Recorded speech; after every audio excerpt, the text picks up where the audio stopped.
Hello friends, हमारे YouTube channel पर हम आरपीएससी के जो डिफरेंट एग्ज़ाम हैं उनमें जो प्रीवियस ईयर में जो भी क्वेश्चन पूछे गए हैं उन क्वेश्चन को इस यूट्यूब चैनल पर हम डिस्कस करेंगे।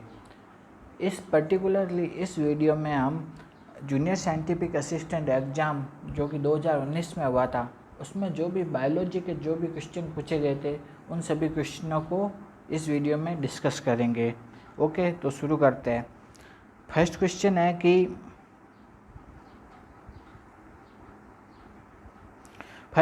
है कि कौन सा अमीनो अम्ल प्रोटीन में नहीं पाया जाता है।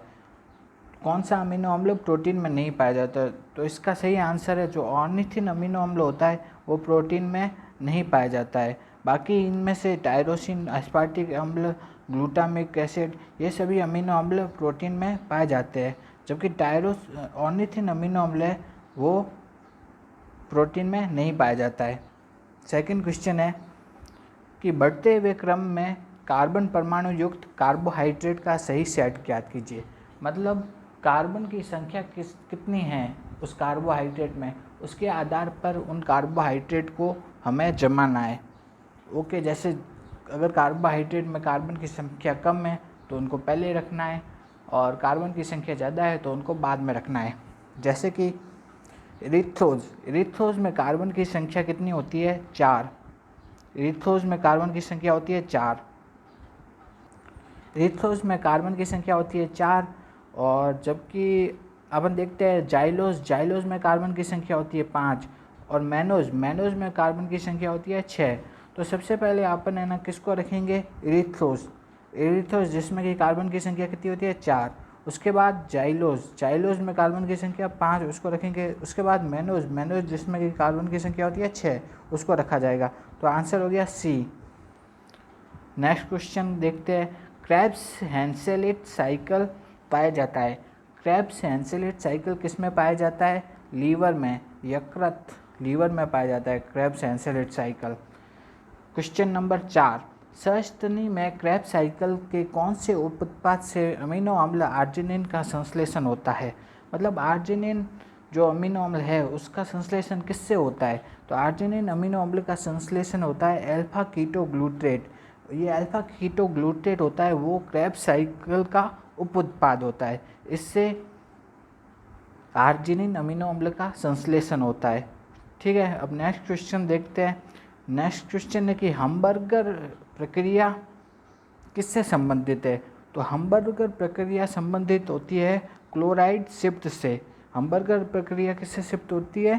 क्लोराइड शिफ्ट से। नेक्स्ट क्वेश्चन है, मनुष्य में पेलेग्रा रोग किस विटामिन की कमी से होता है? पेलेग्रा रोग अपन को पता है मनुष्य में किस विटामिन की कमी से होता है? नियासिन विटामिन होता है, उसकी कमी से मनुष्य में पेलेग्रा रोग हो जाता है। नेक्स्ट क्वेश्चन है, मानव के रुधिर में विडाल टेस्ट किसके संक्रमण को दर्शाता है? मतलब अगर विडाल टेस्ट हमारे शरीर में पॉजिटिव आ गया है, विडाल टेस्ट पॉजिटिव आ गया है तो किसका संक्रमण हुआ होगा? तो पॉजिटिव विडाल टेस्ट का मतलब है कि मानव के शरीर में किसका संक्रमण है? साल्मोनेला टाइफी का संक्रमण है। किसका संक्रमण है? Salmonella typhi. और हमको पता है कि साल्मोनेला टाइफी कौन सा रोग करता है? साल्मोनेला टाइफी द्वारा होने वाला रोग है टाइफाइड रोग। अगर विडाल टेस्ट पॉजिटिव आ जाए इसका मतलब क्या है? हमारे शरीर में किसका संक्रमण है? साल्मोनेला टाइफी का। नेक्स्ट क्वेश्चन है, आंसू एवं लार में पाई जाने वाली एंटीबॉडी कौन सी है? तो आंसू और लार में कौन सी एंटीबॉडी पाई जाती है? आंसू और लार में पाई जाने वाली एंटीबॉडी है आईजीए एंटीबॉडी। आईजीए एंटीबॉडी होती है वो आंसू और लार में पाई जाती है। ओके, अगर आपसे पूछ लिया जाए कि ऐसी कौन सी एंटीबॉडी है जो कि प्लेसेंटा को पार कर सकती है, तो ऐसी एंटीबॉडी है आईजीजी। आईजीजी एंटीबॉडी है वो कि प्लेसेंटा को पार कर सकती है। अगर आपसे ऐसा पूछ लिया जाए कि ऐसी कौन सी एंटीबॉडी है जो कि इन्फ्लामेटरी रिएक्शन में काम आती है, तो इन्फ्लामेटरी रिएक्शन में काम आने वाली एंटीबॉडी है आईजीई। ओके, तो अपन से इसमें पूछा था कि आंसू और लार में पाई जाने वाली एंटीबॉडी कौन सी है? आईजीए। और एक बात ये भी ध्यान रखनी है कि जो माता का दूध होता है यानी कि कोलेस्ट्रम, उसमें भी कौन सी एंटीबॉडी पाई जाती है, उसमें भी एंटीबॉडी पाई जाती है IgA एंटीबॉडी। अब अपन से नेक्स्ट क्वेश्चन पूछा है, नेक्स्ट क्वेश्चन पूछा है कि DNA में नेगेटिव सुपर कॉइलिंग को कौन सा एंजाइम हटाता है।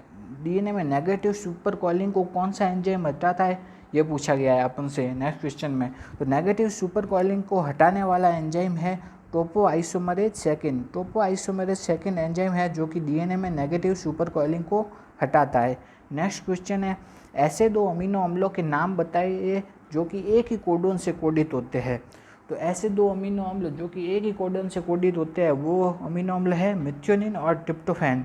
ये दोनों अमीनो अम्ल होते हैं वो एक ही कोडोन से कोडित होते हैं AUG कोडोन से कोडित होते हैं मिथ्योनिन और ट्रिप्टोफैन दोनों। नेक्स्ट क्वेश्चन है, ट्राइसोमी 13 किस सिंड्रोम से संबंधित है। ट्राइसोमी 13 मतलब 13वें गुणसूत्र पर 13वें नंबर पर 3 गुणसूत्र है। नॉर्मली तो कितने गुणसूत्र होते हैं, 2, लेकिन है ना इस कंडीशन में ट्राइसोमी कंडीशन में 13वें, लेकिन ट्राइसोमी कंडीशन में जो मतलब 3 गुणसूत्र होते हैं। तो ट्राइसोमी 13 मतलब 13वें गुणसूत्र पर ट्राइसोमी, मतलब 13वें गुणसूत्र पर 3 क्रोमोसोम है। तो ट्राइसोमी 13 से कौन सा रोग होता है, ट्राइसोमी 13 से होता है पटाउ सिंड्रोम। कौन सा सिंड्रोम होता है, पटाउ सिंड्रोम होता है। ओके, नेक्स्ट क्वेश्चन है, किस जीव में अनुवांशिक पदार्थ डबल स्टैंडर्ड RNA पाया जाता है। तो डबल स्टैंडर्ड RNA अनुवांशिक पदार्थ कौन से जीव में पाया जाता है, डबल स्टैंडर्ड RNA पाया जाता है रियो वायरस में। ओके, नेक्स्ट क्वेश्चन है, कौन से कोशिकांग में अति लंबी फैटी एसिड की श्रृंखला का ऑक्सीडेशन होता है। मतलब फैटी एसिड का ऑक्सीडेशन कौन से कोशिकांग में होता है, फैटी एसिड का ऑक्सीडेशन होता है पेरोक्सिसोम में। नेक्स्ट क्वेश्चन है, जीवित जीवाश्म का उदाहरण है, जीवित जीवाश्म का उदाहरण कौन सा जंतु है। जीवित जीवाश्म के बहुत सारे कुछ एग्जाम्पल है, उनमें से एक एग्जाम्पल है ल्यूमुलस। ल्यूमुलस होता है, उसको क्या भी कहा जाता है, किंग क्रैब भी कहा जाता है ल्यूमुलस को। ल्यूमुलस किंग क्रैब कहा जाता है। वो ऑर्थोपोडा का एक जीव होता है, वो जीवित जीवाश्म का उदाहरण होता है। नेक्स्ट क्वेश्चन है, ऐसी कौन सी मछली है जो कि दलदले पानी में पाई जाती है और इसके पंख तंतु के समान होते हैं। तो दलदले पानी में पाई जाने वाली मछली है प्रोटोप्टेरस। कौन सी मछली है, प्रोटोप्टेरस मछली होती है, वो दलदले पानी में पाई जाती है। नेक्स्ट क्वेश्चन है कि जंतुओं के वैज्ञानिक नाम, नेक्स्ट क्वेश्चन में पूछा गया है कि जंतुओं के वैज्ञानिक नाम क्या क्या है। तो मनुष्य का जो वैज्ञानिक नाम होता है, मनुष्य का वैज्ञानिक नाम क्या है, होमो सेपियंस। मधुमक्खी का वैज्ञानिक नाम है एपिस इंडिका। कबूतर का वैज्ञानिक नाम होता है कोलंबा लिविया। कबूतर का वैज्ञानिक नाम होता है कोलंबा लिविया।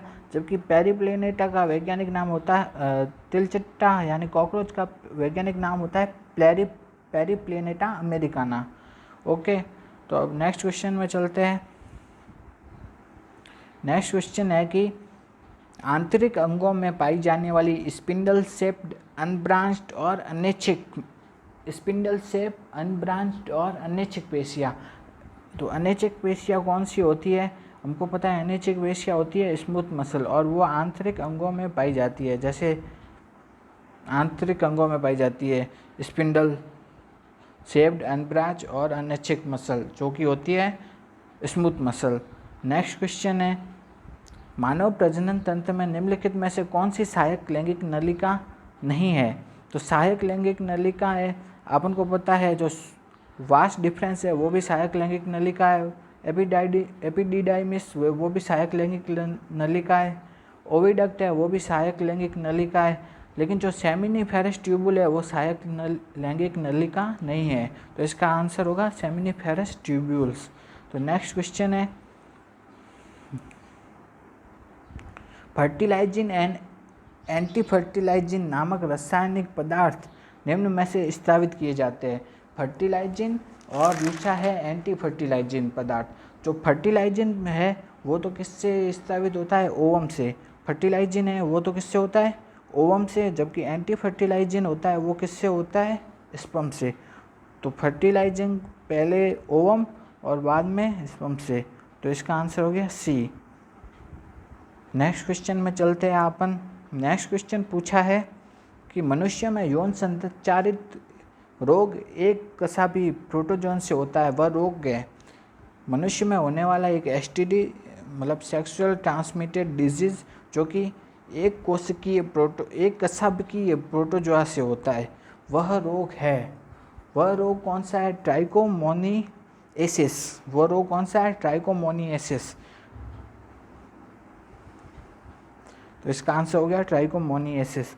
नेक्स्ट क्वेश्चन है, तो वह द्वीप जिस पर कि चार्ल्स डार्विन फिंचेस पर अध्ययन किया, तो चार्ल्स डार्विन ने फिंचेस पर अध्ययन कौन से द्वीप में किया था, तो उन्होंने अध्ययन किया था गैलापागोस द्वीप पर। फिंचेस पर अध्ययन किया था गैलापागोस द्वीप पर। नेक्स्ट क्वेश्चन है, आर्कियोप्टेरिक्स का पहला जीवाश्म कहाँ से मिला था, तो आर्कियोप्टेरिक्स का पहला जीवाश्म मिला था जर्मनी में। आर्कियोप्टेरिक्स का पहला जीवाश्म मिला था जर्मनी में। नेक्स्ट क्वेश्चन है, सबसे मूल्यवान मोती होता है, सबसे मूल्यवान मोती किसका होता है, पिंक टाडा का। सबसे मूल्यवान मोती होता है किसका, पिंक टाडा, उसका मोती सबसे अधिक मूल्यवान होता है। नेक्स्ट क्वेश्चन है, वह हार्मोन जो कि वृक्कीय निस्यन से कैल्शियम आयनों के अवशोषण को बढ़ाता है। वृक्कीय निस्यन मतलब रीनल फिल्ट्रेट से कैल्शियम के अवशोषण को बढ़ाने वाला हार्मोन कौन सा है। जब वो रीनल फिल्ट्रेट से कैल्शियम का अवशोषण कर लेता है और उसको किस में डाल देता है, ब्लड में डाल देता है। मतलब ऐसा भी पूछ सकते हैं कि ब्लड में कैल्शियम की सांद्रता बढ़ाने वाला हार्मोन कौन सा है, तो उसका सही आंसर है पैराथार्मोन हार्मोन। कौन सा हार्मोन, पैराथार्मोन। पैराथार्मोन जो हार्मोन होता है वो ब्लड में कैल्शियम की सांद्रता को, पैराथार्मोन हार्मोन होता है वो ब्लड में कैल्शियम की सांद्रता को क्या करता है, बढ़ाता है। ओके, नेक्स्ट क्वेश्चन है, कौन सी संरचना नर्व सेल में नहीं पाई जाती, मतलब तंत्रिका कोशिका में कौन कौन सी संरचना नहीं पाई जाती, तो हमको पता है डेंड्राइट है वो नर्व सेल में पाए जाते हैं, नीजल ग्रैन्यूल्स है वो भी नर्व सेल में पाए जाते हैं, स्वान सेल है वो भी नर्व सेल में पाए जाते हैं। तो पेनेज सेल होता है ना, वो नर्व सेल में नहीं पाया जाता है, तो इसका आंसर है पेनेज सेल। नेक्स्ट क्वेश्चन है, मस्तिष्क के किस भाग में तंत्रिका के नियंत्रण के लिए श्वसन केंद्र स्थित होते हैं, मतलब रेस्पिरेटरी सेंटर या श्वसन केंद्र कहाँ पे स्थित होते हैं, ब्रेन में। रेस्पिरेटरी सेंटर ब्रेन में कहाँ स्थित होते हैं, तो इसका आंसर है मेडुला ऑब्लांगेटा। मेडुला ऑब्लांगेटा में श्वसन केंद्र यानी कि रेस्पिरेटरी सेंटर उपस्थित होते हैं। नेक्स्ट क्वेश्चन है, निम्न में से कौन सी संरचना मानव मस्तिष्क के प्रमस्तिष्क का भाग नहीं है।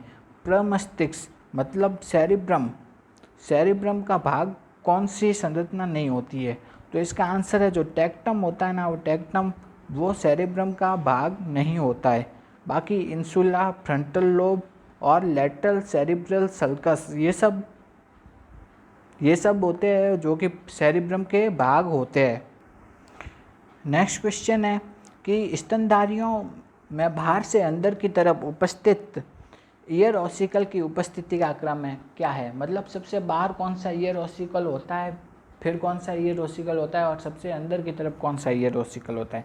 तो सबसे बाहर की तरफ पाए जाने वाला ईयर ऑसिकल होता है मेलियस, उसके बाद आता है इनकस और सबसे लास्ट में आता है स्टेपिस। तो सबसे बाहर होता है मेलियस, फिर इनकस, बाद में स्टेपिस, तो इसका आंसर है सी। सबसे बाहर मेलियस, फिर इनकस, बाद में स्टेपिस। ओके, अब नेक्स्ट क्वेश्चन है। नेक्स्ट क्वेश्चन में आते हैं कि एमनियोटा समूह में कौन से जंतु रखे जाते हैं। तो इसका ये है कि जो दो प्रकार के जीव होते हैं, एक तो एमनियोटा, दूसरा एनेमनियोटा। एमनियोटा में उनको रखे जाते हैं जो कि अपने जो अंडे होते हैं वो पानी में नहीं देते, स्थल पर देते हैं।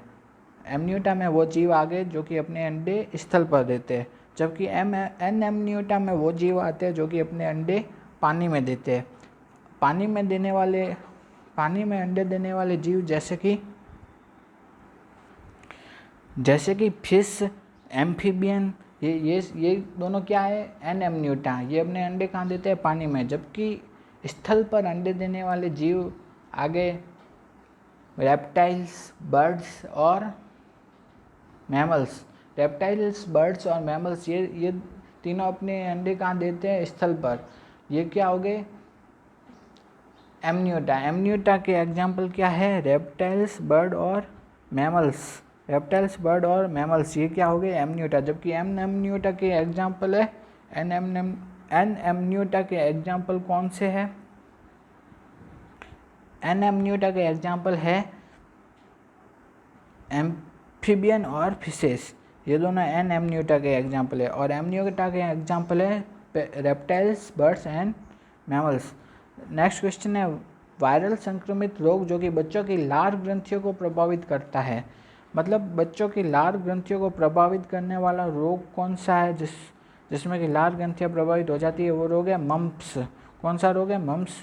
इस रोग में बच्चे की लार ग्रंथियाँ प्रभावित हो जाती है। नेक्स्ट क्वेश्चन है, अम्ल वर्षा का कारण क्या है। अम्ल वर्षा का कारण है SO2 और NO2।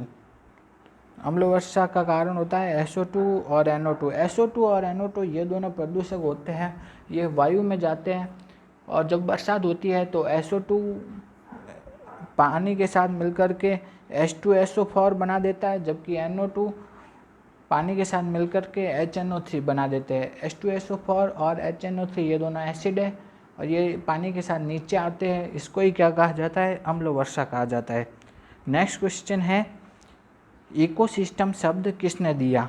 इकोसिस्टम शब्द किसने दिया, इसका आंसर है इकोसिस्टम शब्द टेंसले ने दिया था। किसने दिया था, टेंसले। ये बहुत इंपॉर्टेंट क्वेश्चन है कि इकोसिस्टम शब्द किसने दिया, टेंसले ने।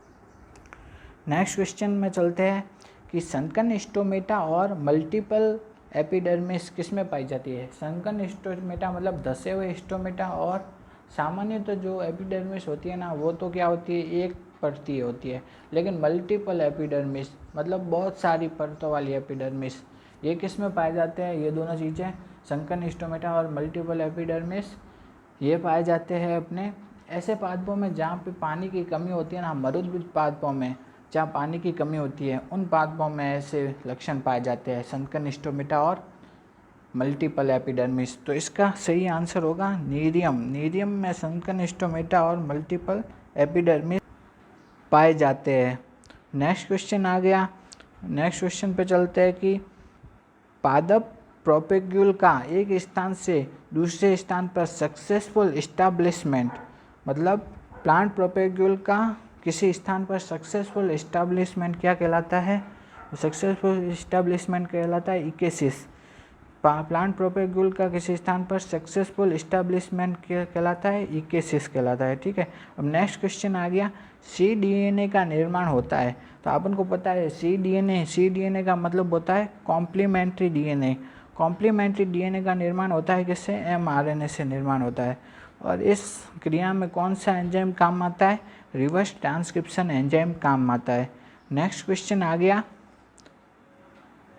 कि विशिष्ट डीएनए की अनुक्रम की पहचान करने का कार्य करते हैं। मतलब डीएनए की स्पेसिफिक साइट को कौन पहचानता है, इसमें से हार्मोन हो गया, विटामिन हो गया, लिपिड हो गया, रेस्ट्रिक्शन एंजाइम। तो अपन को पता है कि जो रेस्ट्रिक्शन एंडोन्यूक्लियस एंजाइम होता है वो डीएनए को एक विशिष्ट स्पेसिफिक साइट से क्या करता है, कट करता है। मतलब स्पेसिफिक साइट की क्या करता है, पहचान करता है, फिर कट करता है। तो इस क्वेश्चन में पूछा है कि ऐसा कौन है जो कि डीएनए की स्पेसिफिक साइट की पहचान करता है। तो उसका आंसर होगा restriction endonuclease enzyme.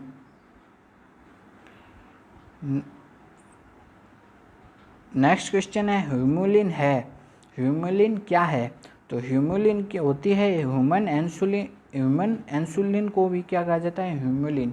Human insulin को कहते हैं ह्यूमुलिन। ओके, नेक्स्ट क्वेश्चन है, ट्रांसजेनिक पौधे उत्पन्न किए जाते हैं। कोई भी ट्रांसजेनिक पौधा उत्पन्न करने के लिए क्या करते हैं, कोई बाहरी जीन होता है उसको किसी स्पेसिफिक प्लांट या एनिमल में डालते हैं, तो उसके जो तो किसका निर्माण होता है, ट्रांसजेनिक एनिमल या प्लांट का निर्माण होता है। तो ट्रांसजेनिक एनिमल प्लांट को किसके द्वारा तैयार किया जा सकता है? जीन ट्रांसफ़र के द्वारा। किसके द्वारा? जीन ट्रांसफ़र विधि के द्वारा तैयार किया जा सकता है। नेक्स्ट क्वेश्चन है कि इसबगोल जो कि एक होती है कब्ज की दवा, वो किस पादप के बीज की छीलन से प्राप्त होता है? ऐसा अपन को ऐसा क्वेश्चन भी पूछा जाता है कि कब्ज में कौन सा पादप लाभदायक है? तो इसका आंसर है इसबगोल। और इस क्वेश्चन में ऐसे पूछा गया है कि इसबगोल जो कि कब्ज की दवा है वो किस पादप के बीज की छीलन से प्राप्त होती है? तो इसका आंसर है प्लैंटेगो ओवेटा। प्लैंटेगो ओवेटा है पादप, उसका जो बीज होता है उसकी जो छीलन होती है उससे ही अपन को क्या प्राप्त होती है? इसबगोल। प्लैंटेगो ओवेटा पादप के बीज की छीलन से प्राप्त होती है इसबगोल दवाई। रिक्सिया की जलीय जाति कौन सी है? तो रिक्सिया की जलीय जाति होती है रिक्सिया फ्लूटेंस। कौन सी है रिक्सिया की जलीय जाति? रिक्सिया फ्लूटेंस।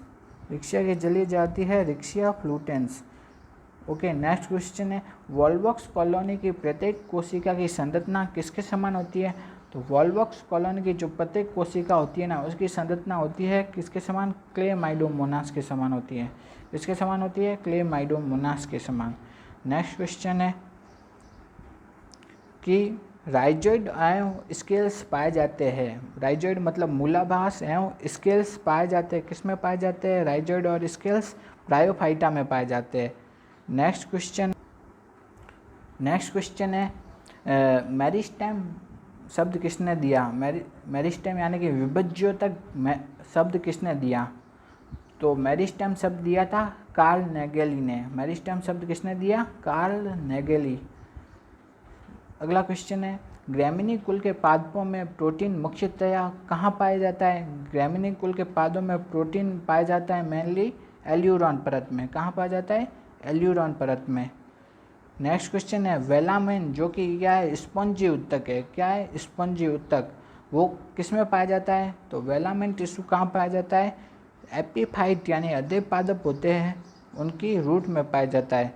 वेलामेन टिश्यू कहाँ पाया जाता है? अधे पादपों की रूट में पाए जाते हैं। ओके, तो नेक्स्ट क्वेश्चन है नागफनी जिसको क्या कहा जाता है? ओपेंशिया। नागफनी या ओपेंशिया में प्रकाश संश्लेषण का कार्य किया जाता है। तो इसमें प्रकाश संश्लेषण का कार्य कौन करता है? फाइलोक्लेड। फाइलोक्लेड क्या होता है? तना होता है जो कि मोटा और हरा हो जाता है और प्रकाश संश्लेषण की क्रिया करने लगता है, उसको ही क्या कहते हैं? फाइलोक्लेड। और फाइलोक्लेड किस में पाया जाता है? नागफनी या ओपेंशिया में। एडवेंटिशियस रूट विकसित होती है। देखो दो प्रकार की रूट होती है, एक तो टैप रूट और दूसरी एडवेंटिशियस रूट। जब रूट का निर्माण रेडिकल से होता है तो उसको क्या कहा जाता है? Tap root. और जब रूट का निर्माण रेडिकल को छोड़कर पादप के अन्य किसी भी भाग से होता है तो उसको क्या कहा जाता है? Adventitious root. तो एडवेंटिशियस रूट का निर्माण होता है रेडिकल को छोड़ के प्लांट के अन्य किसी भी भाग से रूट का निर्माण हो तो उसे क्या कहेंगे? Adventitious root. Okay, next question है